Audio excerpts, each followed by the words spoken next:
이슈 또 이슈 정순영 기자와 함께합니다. 2015학년도 수능 최고령 응시생 조희옥 할머니가 화제가 되고 있죠. 네, 그렇습니다. 네. 60세가 훨씬 넘은 나이에도 불구하고 이번 수능에 도전을 하셔서 많은 파이팅 응원을 받고 계신데요. 정말 나이에 굴하지 않고 이렇게 새로운 도전을 하는 모습 정말 멋진 것 같습니다. 그 주인공은 바로 이 조희옥 할머니라고 하는데요. 아버지가 일찍 돌아가시고 또 일제 강점기에 오빠들마저 징용에 끌려감으로써 이 할머니는 그동안 그 배움의 기회를 박탈당했다고 합니다. 그래서 쭉 평생을 배우지 못한 서름에 살고 계시다가 얼마 전에 지난 2011년 일성여중에 입학을 하셨다고 합니다. 다시 배움의 길을 찾아가신 건데 따라서 4년 만에 올해 그 수능을 보게 되신 건데요.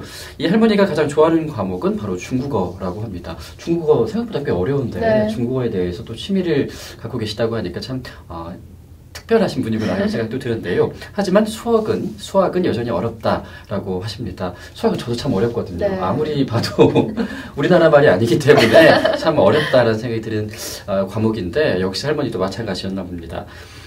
이 할머니는 한 인터뷰를 통해서 남들은 뭐 하려고 학교를 가냐고 물어본다 하지만은 중학교에 못 가서 기죽었던 생각을 하면 지금이라도 한자라도 더 배워야지라는 생각이 든다라고 인터뷰에 말씀을 남기셔서 또 감동을 전해주기도 했었는데요.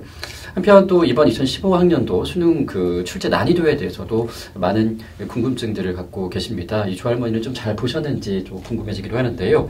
이번 수능은 국어 영역 난이도가 6월 모의평가 수준인 것으로 알려졌습니다. 또 비상교육에서는 수학 영역 난이도는 지난 9월 모의평가보다 쉽게 출제됐다라고 분석을 하기도 했는데요. 1등급 구분 점수에선 9월 모의평가보다 높아질 것으로 본다고 분석을 내놓기도 했습니다. 전체적으로는 지난해보다 좀 쉽게 출제가 됐다라는 분위기긴 한데 과연 우리 수능 시험생들도 그렇게 생각할지는 조금 시간을 더 지나봐야지 알 수 있을 것 같습니다. 이에 따라서 수능 출제 본부는 A, B형 모두 좀 적정 난이도를 유지하기 위해서 많이 노력을 했고 일정 수준 변별력을 확보하는 데 초점을 뒀다라고 밝혔습니다. 또 국어와 수학은 지난 6월 모의평가 수준, 또 영어는 9월 모의평가 수준으로 출제를 했다라는 말을 남겼는데요. 학교 수업을 충실히 받았던 수험생이라면 충분히 해결할 수 있는 아주 기본적인 그런 문제들을 출제했다라고 밝혔습니다. 저는 저희 때도 꽤 그렇게 어렵게 나오진 않았는데 어렵긴 마찬가지더라고요. 공부를 열심히 한 학생에게만 좀 변별력이 있는 그런 수능이었었는데 올해는 좀 어떻게 좀 많이 쉽게 출제를 하셨는지 좀 궁금해집니다. 한국교육과정평가원에서는 이의 신청 접수를 거쳐서 오늘 24일이죠. 정답을 확정해서 발표할 예정이라고 합니다.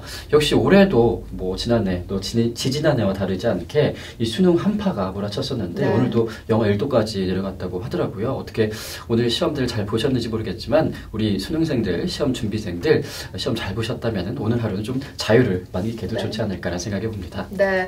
그동안 배운 재능을 갈고 닦아서 어려운 이웃을 위해서 봉사하고 싶다고 밝힌 조희옥 할머니. 정말 이 도전하는 모습이 참 아름답지 않나라는 생각이 들었습니다.